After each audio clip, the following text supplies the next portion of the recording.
sizes and experience out here today. Definitely 4 good bowlers here, and the whole gamut from big cranker to almost just straight down and in. So a lot of diversity again this week. And we'll introduce our bowlers to you now. Our 4th seed is Scott Helm of Milwaukee. Been on our show before.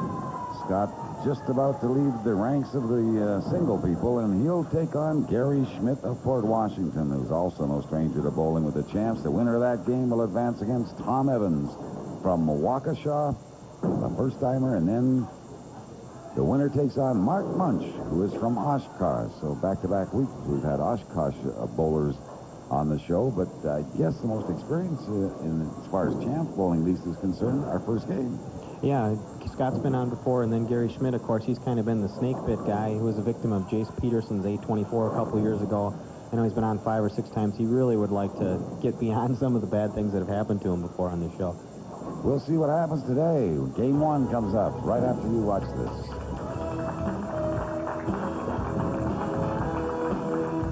For Game 1 on lanes 69 and 70 here at Red Carpet Celebrity Lanes. But first, introduce a fellow who's been practicing for New Year's Eve for about the past 4 months. That's George Vales, our official scorekeeper.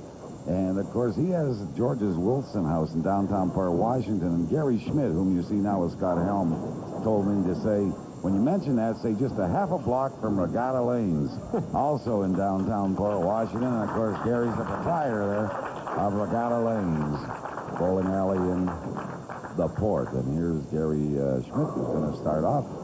He was the 3rd highest qualifier among the 4 here today. Gary shot 16-17 in the final round of qualifying. Scott Helm shot 15-86. He was 61st. And there's Gary in the lead and 4 from up there. Didn't quite make it up. There's his corner person, Brother Steve. Scott Helm, tall young man, and as we're taping this, by the time you see this, he'll be married, but he's got about 5 days to go. As you're watching this, we're taping this show, and he's getting married now 6 days. We're taping this on a Saturday in November, and he's getting married the following Friday. And a big split, and the most difficult conversion there. He's got 4 of them up there. Yeah, just about the only way to make this one. Well, first we'll take a look at Scott's approach again. See, he starts way back at the foul line. Look at the cup wrist all the way through this. Long, tall strides. Nice knee bend. Just didn't quite get through that ball as good as he normally does. Uses those long arms for a lot of leverage, for speed and power. Good loft over the foul line. Just going for 3. The only way to really make that split, you throw the big, super wide hook ball, and if you get enough angle cutting across the 2 and the 4, it'll shoot it across. And there's Scott's corner person, Ron Scheucher. We've seen him already this year. We're going to see him again. Yeah, the big 258 to 256 win over Brian Burgess. Probably our best title match so far this season. I don't think anybody would argue with that. He'll be back in the next round. Not part of the same bracket here, so he couldn't meet Scott. Now, this is our first game of the final bracket of 4. First match, and there's Scott Helm with a strike thrown perfectly, and there's his bride-to-be. By the time you see this, she will be his bride, and her name is Shelley. And right next or behind her is Scott's father.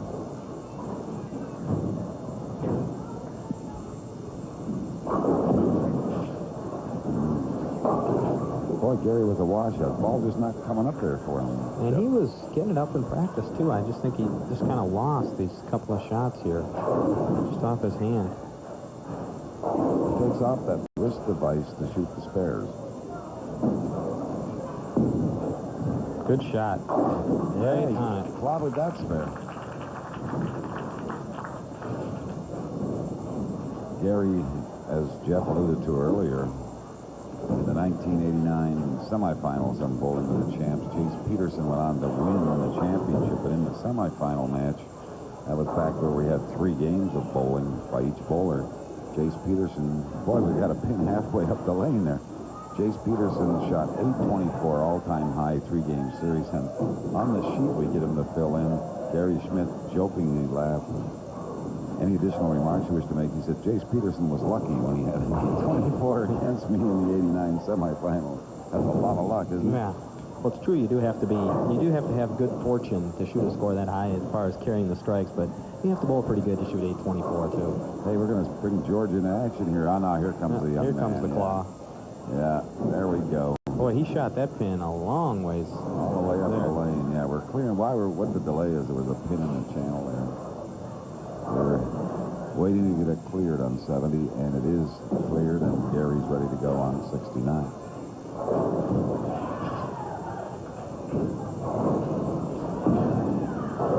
That's a better shot. Ooh. But a solid 8. Snapped out the 10, just couldn't carry out the 8. Scott Helm getting ready to throw on 70. Both these bowlers with excellent averages. Last year, Scott Helm averaged 218. He may have had some since then, but when he filled in this form, he had 300 games. I think his mom told me he'd had at least one since then. 800 series. And there's his mom right in the middle of your screen. That's Sandy Helm, lady with the glasses there. And Sandy works at WTMJ Inc. Has for quite a few years. So, Scott with the opening the first frame, coming back with a double. Gary Schmit with 3 consecutive spares. So, about even after 3. Scott trying to make it 3 consecutive strikes. A lot of loft in his game. And a lot of power. Dad likes it. Right to be likes it. Definitely one of the better young bowlers in the state. Well, you can tell New Year's is coming up. You see a few people wearing their New Year's Eve party hats here today. I want to wish all of you and yours all the best in 1992. Now he's lined up. Watch Gary's approach. Real simple game. 5-step delivery. Nothing fancy. Pretty straight arm swing. Gets a little behind his back there. Just straight up through the ball. You see no big wrist action. Where's that wrist device? Just kind of a little flip of his fingers as they come out of the ball.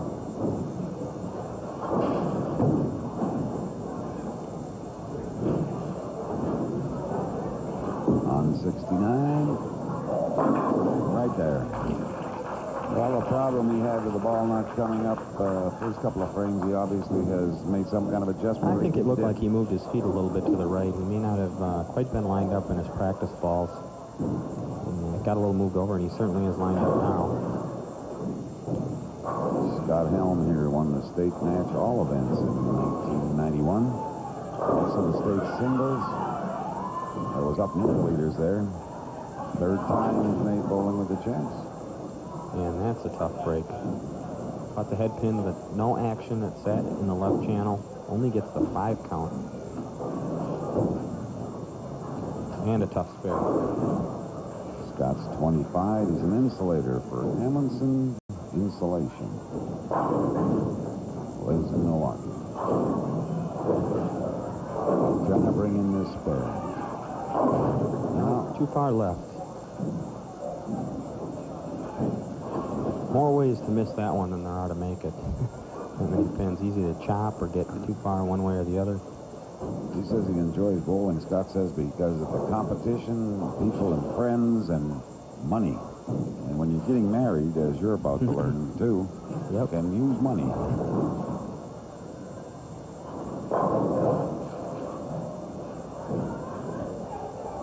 And a lot at stake here. To get through this round, you're looking at some good numbers. Back with a good strike. He's shaking his head in kind of dismay because I think he's concerned about what he did on 70. Yeah, I think he was just a little too fast with the shot on 70. Didn't quite catch it with his fingers on the way through, and it just didn't have any roll. And gives a chance for Gary Schmit to jump out to a decent lead here, about 10 pins right now, depending on count. And he's there. 3-bagger. There he had Scott Helm. You can see the top of Gary's daughter's head there. Jump up there. That's Alicia. Yeah, she turned the other way. They're going to turn her around. There she is. She's a cutie. There's Alicia. Scott Helm there through 5 frames. If you look at the scores, he has a strikeout now in the 6th, but through 5 frames, he has 92 with a 3-bagger. You expect more than 92 with a 3-bagger through 5 frames. It's tough when your other 2 balls are a 5 and a 6 count, and you don't spare either of them. And Gary has found the range, and Brother Steve just going to sit there and say, nice going when that's going on. Nothing you can say when you're lined up like that. Just keep throwing them there. Makes the corner person's job easy. And Gary uses the method of not watching what his opponent does. He's sitting in a chair looking directly the opposite direction as Scott. Doesn't want to have a chance of Scott's shots affecting his. Well, Scott, that time on 70, no problem. His dad says that's better. And so he has a double now. But the 2 opens have been the difference so far, along with a 4-bagger now that Gary Schmit's riding. Key frame here for Scott. He wants to get one more, not only to cut the lead down to about 13, but to keep the thought in Gary's mind that he's going to have to keep striking to win. Put a little pressure on Gary with one more. Psychology of the one-game match, very important. Looks like a good shot. Oh, didn't carry the wall shot. Now the 7 pin is still there, so Gary Schmit gets up now and will try to extend his string of strikes to at least 5. Boy, one more here by Gary would really put the hammer down on Scott. Gary's, as I said, proprietor at Regatta Lanes, and also works for Ultra Rev Inc., which I have to think is a bowling ball, huh? Is that what Ultra Rev is? Ultra Rev Inc.? I'm not sure exactly what that is. Maybe that's the corporation title of the lane. Could be the wrist device he's wearing, too. Well, we'll try to find out later. And there's the fiancé of Scott Helm, Shelley. A little nervous at the moment, maybe. Well, one more here by Gary, and it wouldn't be over, but it would be all but over. It'd be light, and he carried it. He's right there. What's that, 6 or... Yeah. That's 6 in a row. He could go 265, and he's already in the 240s with a mark. So even if he opens and Scott Helm strikes out, Gary's going to be the winner.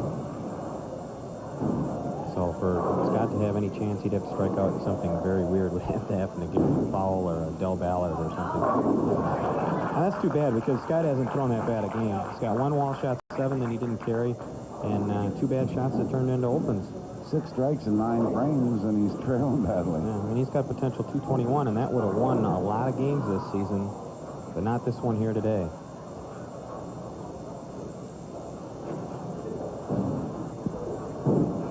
So he's going to have to settle for floor prize money today.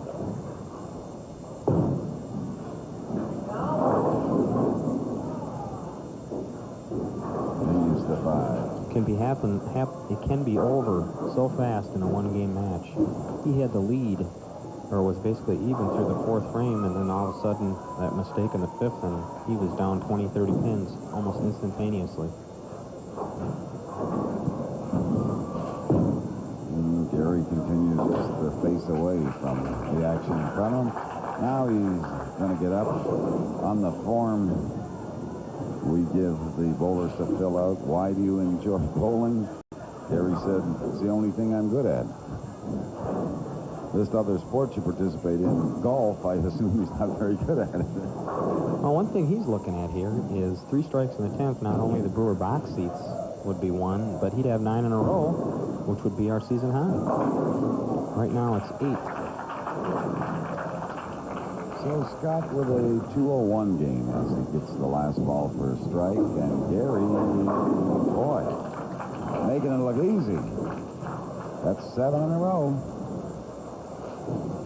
And considering that Dave Albrecht with 268 and the 8-bagger that leads, he therefore is ineligible for the strike string. He would win the game. That means that one more here by Gary, and he could take over the strike string.